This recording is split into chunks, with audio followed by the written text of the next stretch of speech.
Wann hast du deine Neigung entdeckt? Ja, das kam nicht so auf einmal. Das hat sich so inmitten der Pubertät eigentlich ergeben. Da habe ich noch gedacht, das ist irgendwie ganz normal. Also, ich habe mich mit 13 Jahren im Urlaub, da war ich mit meinen Eltern in Österreich, in eine 5-Jährige verliebt. Das war ein ganz süßes Mädchen, blond, mit langen Zöpfen. Ja, und da habe ich praktisch meine ersten sexuellen Fantasien gehabt. Das gab mir aber noch nicht so viel zu denken, weil ich ja eigentlich auch immer nach gleichaltrigen Mädchen geguckt habe.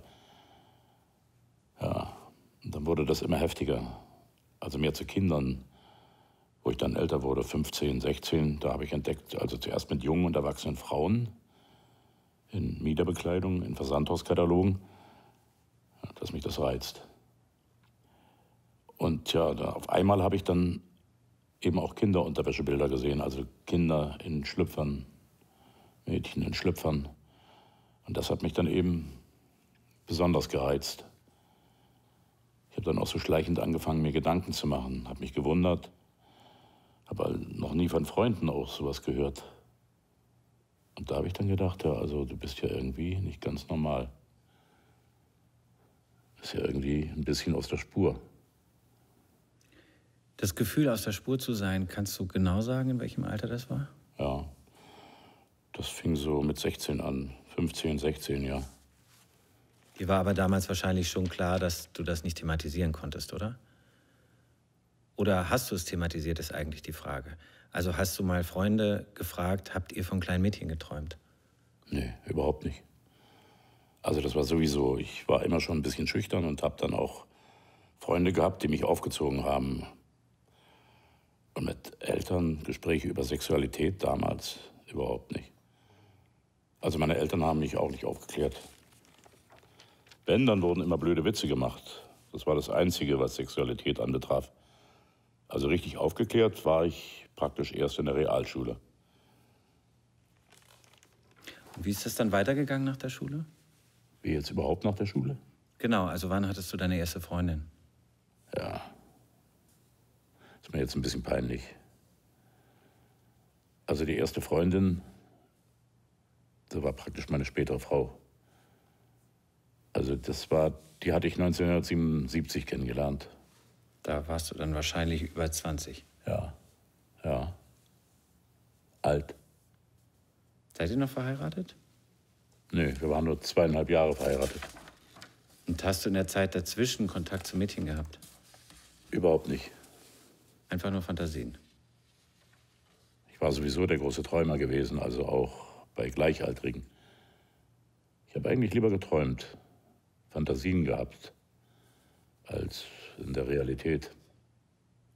Wie bist du damit umgegangen, als die Fantasien intensiver wurden? Hast du dich da schon pädophil genannt? Ja, also ich glaube, das Wort gab es damals noch gar nicht. Kann gut sein. Ja, es war einfach da. Und ich hatte die Ahnung, irgendwie stimmt da was nicht. Aber ich habe auch nie mit irgendjemandem drüber gesprochen. Habe immer gedacht, naja, du hast einen Knall. Also das kann nicht wahr sein. Hattest du auch Angst davor, was zu machen? Na, es waren nur die Fantasien, die waren ja da. Aber, also das kam so zur Ausbildungszeit. Also da war wirklich so der Gedanke, also ich habe dann auch ziemlich früh mit Alkohol angefangen. Ich hatte ja zu Hause immer schon, mein Vater und meine Mutter waren beide Alkoholiker und da habe ich dann schon ab und zu auch mal mitgetrunken und auch heimlich. Ja, und wo ich dann allein war, da kam eigentlich das erste Mal so ein Gedanke. Ja, irgendwie, vielleicht könnte man sich ja ein Mädchen mal irgendwie nach Hause locken. Also solche Gedanken kamen dann auf. Das war, glaube ich, im 2. Lehrjahr. Bist du den Sachen mal nachgegangen? Deinen Fantasien? Hast du mal versucht, das zu realisieren? Nein. Nein. Es waren eher Fantasien. Ja, Also ich habe ja, wo ich dann allein gewohnt habe, da hatte ich ja auch keinen Zugriff mehr auf die Kataloge. Und meine Eltern, die hatten ja fast alle Kataloge. Es gab damals nur 4. Also meine Mutter, die hat so einen Strickfimmel gehabt und da bin ich dann auch auf Strickhefte gekommen für Mädchen, also für Kinder. Und die habe ich dann auch krampfhaft gekauft. Und wo ich alleine war, naja, und dann kam der Alkohol noch dazu und der hat das auch nicht gerade besser gemacht. Und da war dann auch die Gefahr, wo ich dann manchmal dachte, ziehst du los, guckst mal irgendwie im Park oder irgendwie nach Mädchen. Aber es war dann auch, weil ich irgendwie, das hört sich jetzt vielleicht ein bisschen komisch an, aber ich war irgendwie, also ich bin mit Wahrheit groß geworden und hatte auch die Moral gehabt und dachte, du kannst Mädchen nicht irgendwas Böses antun. Also da bin ich auch ganz froh, dass ich so gestrickt bin. Also nicht, ich bin ja ziemlich friedlich, also nicht gewalttätig, ja. Gab es in dieser Phase deines Lebens Kontakt zu Kindern? Nee. Als ich 14 war, wurde meine Cousine geboren, mein Cousin ein Jahr später. Also das waren die einzigen Kinder in der Familie. Aber sonst war absolut nichts. Und zu deiner Cousine hast du dich nicht hingezogen gefühlt, als sie in dem Alter war? Naja, ich hatte Fantasien. Da war sie in der 5. Aber wir hatten sehr wenig Kontakt. Und jetzt auf dein ganzes Leben bezogen, gab es mal eine Phase, in der du intensiveren Kontakt zu Kindern hattest? Ja. Ja. Was ich nie gedacht hätte. Mit den eigenen.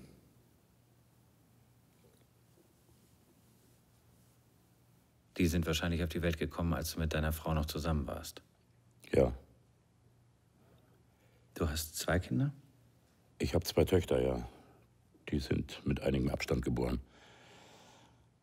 Wir sind nach Westdeutschland gezogen und da kam ziemlich schnell die Trennung. Und 2 Jahre später meinte meine Frau, sie kommt nicht mehr zurecht mit beiden Kindern. Also sie hatte beide Kinder auch genommen, beide. Und sie kam nicht mehr zurecht. Dann ist die ältere Tochter dann zu mir gezogen. Sie war 5 gewesen. Und ich habe leider Übergriffe gemacht. Das ist jetzt schwierig. Ich würde gern weiterfragen. Du musst also eine Grenze setzen, wenn du darüber nicht sprechen willst. Ja. Mhm. Vielleicht kannst du ja... Ja, ich will das jetzt nochmal relativieren. Also ich hatte vorhin ja auch erzählt, dass ich ja ein ziemlich friedlicher Mensch bin. Also ein Glück muss ich sagen, dass ich so gestrickt bin. Das waren leichte Übergriffe. Aber es sind eben, was ich in der Therapie und in der Nachsorge gelernt habe. Es waren Übergriffe. Kannst du dich an den ersten Übergriff erinnern? Kannst du das beschreiben?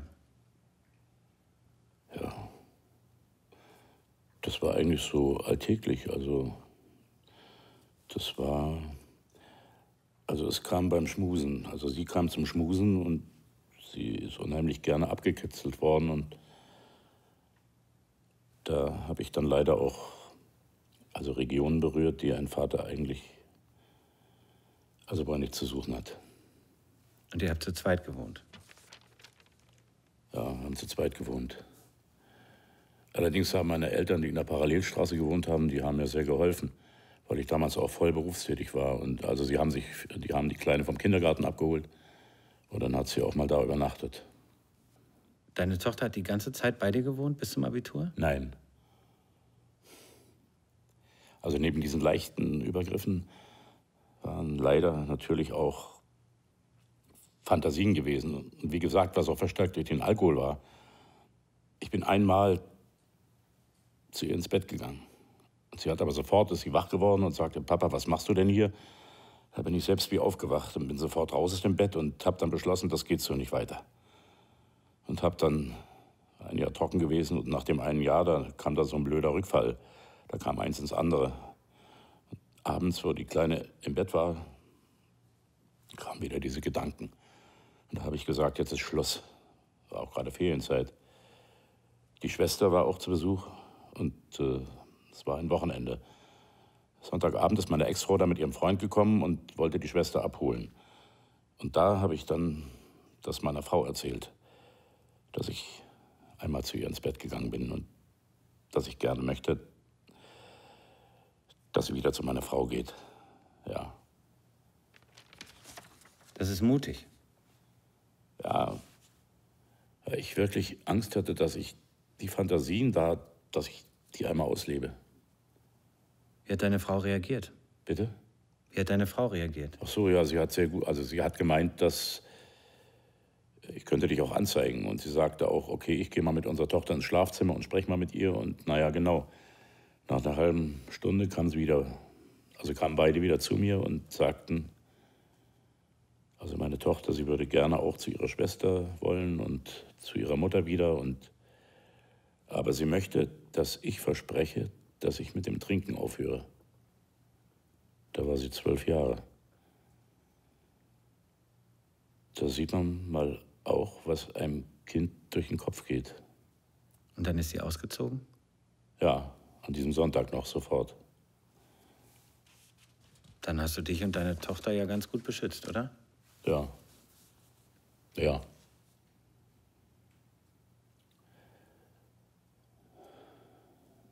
Ich glaube, ich werde heute wahrscheinlich noch einen schweren Tag haben, weil es wirbelt so auf, das zu erzählen. Ich finde das mutig, wie du das hier schilderst. Hat dann auch irgendwann eine Auseinandersetzung mit deiner Tochter stattgefunden? Ja, das kam auch im Nachhinein hoch und das ist jetzt leider... Also vor 6 Jahren habe ich mich geoutet. Vor wem? Vor meinen Töchtern, dass ich pädophil bin. Weil ich musste so viel lügen und das gefiel mir nicht. Ich habe 4 Enkel, glücklicherweise alles 4 Jungs. Aber bei den Geburtstagen waren da auch mal Mädchen dabei. Einmal auch eine etwas ältere, also die war so 6. Und die ist dann zu den ganzen Erwachsenen hin und wollte kuscheln. Und ich fiel genau in mein Raster. Und ich bin schweißgebadet gewesen, also das lief mir nur so runter. Aber ich wollte das nicht. Diese ganzen Situationen, da wollte ich gerne Klarheit haben. Dass ich dann auch meinen Kindern sagen kann, nee, halt. An dem Geburtstag zum Beispiel wäre es besser gewesen, ich hätte gehen können. Weil die Kleine, die hatte mich da so gereizt. Tja, jedenfalls habe ich mich dann geoutet und tja, das Ergebnis davon, 5 Jahre keinen Kontakt, also absoluten Kontaktabbruch. Das heißt also, es gibt wieder Kontakt? Ja, es war ja nur ein Outing ohne Bezug zu meiner Tochter. Also so weit war ich noch nicht. Überraschenderweise hat meine Tochter mich Ende vorigen Jahres zu meinem Geburtstag angerufen, wollte mir Glückwünsche aussprechen und das habe ich mich riesig gefreut. Und wir haben dann 10 Tage später an einem neutralen Ort gesprochen und da kam eins ins andere und da dachte ich, jetzt gehst du noch einen Schritt weiter. Und ich habe mich also zu meinen Übergriffen bekannt, ja. Sie hat mich dann gelobt. Sie hat auf dem Rückweg zur U-Bahn hat sie gesagt, ich sollte ihr versprechen, dass ich mir keine Gewissensbisse mehr mache darüber. Es ist eben so gewesen. Sie hat sich sehr gefreut, dass ich so ehrlich bin. Ja. Aber trotzdem hat sie sich dann nicht mehr gemeldet. Hast du Kontakt gesucht? Nein, das wollte ich nicht. Also ich hatte auch in der Therapie darüber gesprochen und da wurde auch immer gesagt, weil sie inzwischen auch Geburtstag hatte, schreib ihr doch mal einen Brief. Aber ich habe mir überlegt, ich möchte das nicht. Ich möchte ihr Ruhe lassen. Sie braucht ja jetzt bestimmt auch wieder dafür Zeit.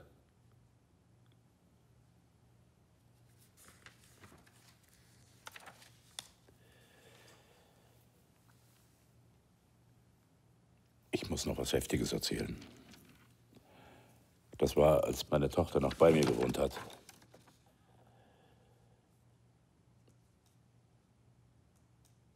Ich habe ein Küsschen gegeben, hat sie gesagt, Papa, das kitzelt aber, und lachte. Und dann hat sie mich gefragt, kann ich dich auch küssen? Also, sie meinte wahrscheinlich auf den Penis. Aber dazu muss ich sagen, also ich war damals noch, da war ich Alkoholiker, da war ich nicht im Vollrausch, aber ich war angegangen. Und da habe ich gesagt, nee, wenn ich, wie habe ich mich ausgedrückt, wenn du das machen würdest, würde ich ins Gefängnis kommen. So. Und das würde ich ihr aber heute nie erzählen, also dass sie das zu mir gesagt hat. Aber es ist schon schlimm, wie man ein Kind in eine solche Situation bringen kann. Also, dass es von selbst so etwas machen würde, also das hat mich auch irgendwie richtig schockiert. Aber sie hat wahrscheinlich gedacht, mir macht das Spaß. Und sie dachte, vielleicht macht es mir noch mehr Spaß, wenn sie mir auch ein Küsschen gibt. Also 6 Jahre. Das ist sehr bitter.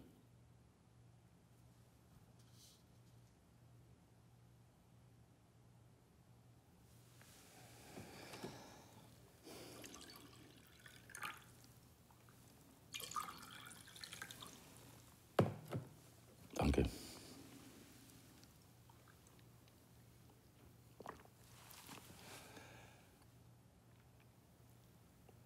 Nachdem meine Tochter zu ihrer Mutter und ihrer Schwester gegangen ist, da bin ich süchtig geworden nach Bildern.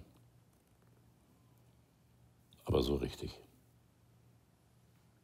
Also ich bin seit Volkscomputerzeit, damals der erste Commodore, bin ich ein großer PC-Fan. Und habe mir dann so ein Modem zugelegt. Das war so ein ganz altes Modem, wo man immer so ein Piepsen hörte bei der Übertragung. Ja, und eines Tages hatte ich mal nach Pornodarstellungen geguckt.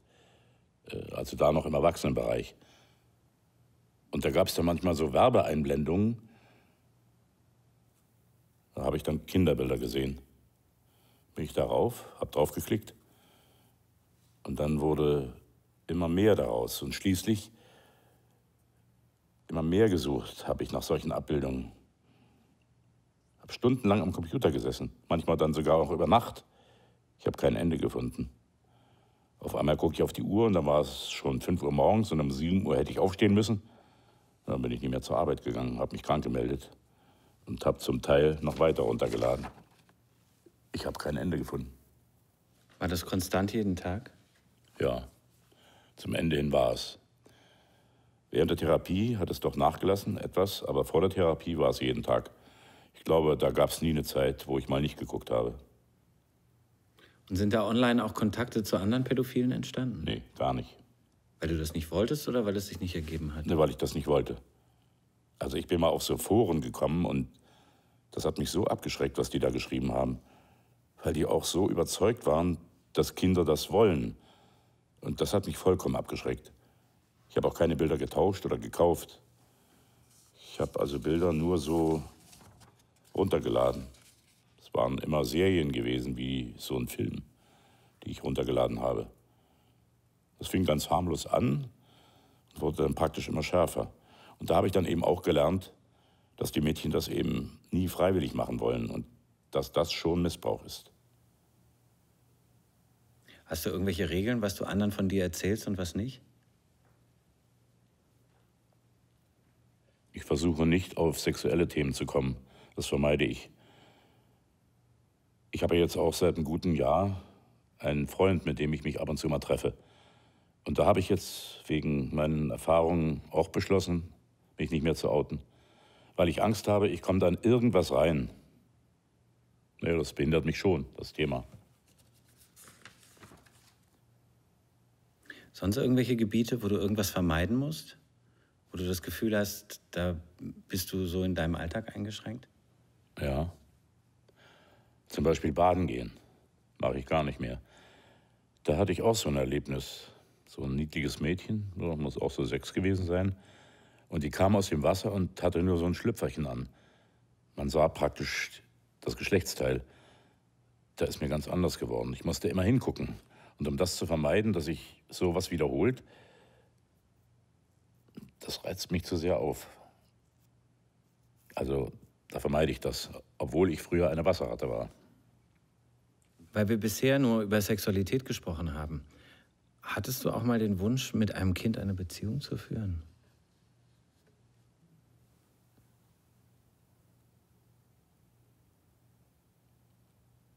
Ich hatte das ja gewissermaßen 7 Jahre.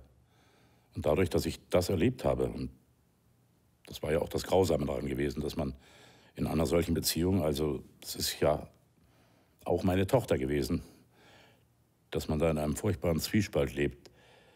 Denn man hat natürlich auch Vatergefühle. Und dann kommen eben auch leider sexuelle Gefühle dazu. Das ist die Hölle, in der man da steckt. Und darum bin ich eigentlich, also dadurch bin ich auch geheilt. Also